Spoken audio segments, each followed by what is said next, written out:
ከዛ ከርሱ ውጪ ስለ ጂኒ ስለ አጋንንት እንነጋገር ብሎት ነበር እሱን ደግሞ በሌላ ርዕስ ነው እንጂ ዛሬ ይሄንን እንጨርስ ብሎታል።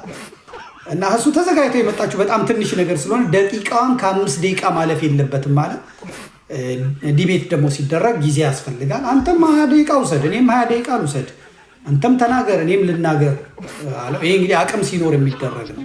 ያቺኛዋ ግን ያጠናቻትን አድርጎ መምጣት ነው። ይሄ ልክ እንደ ሰነፍ ወታደር ማለት ነው።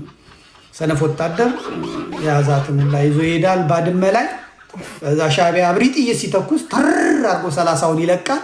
ከዛ በኋላ እጅ ወደ ላይ ነው እና እንትን ያስፈልጋል፣ ስንቅ ያስፈልጋል፣ ቦምብ ያስፈልጋል፣ ቢላዋ ያስፈልጋል፣ ተከራረሙ ጥይት ያስፈልጋል፣ ስንቅ ያስፈልጋል። በክርክርም ወቅት ልክ እንደ ወታደር ነው። ሰፊ ጊዜ ሰፊ ሰዓት የሚያስወስድ እንጂ ታፍሶ እንደመጣ እንደ ብልጽግና ወታደር ገና ጣጣጣ ሲል እጅ ወደ ላይ ፋኖ እኔ እዚህ ጋር ነኝ እናቴ እንዲህ ብላ ከጫፈ እንደዚህ መባል የለበትም።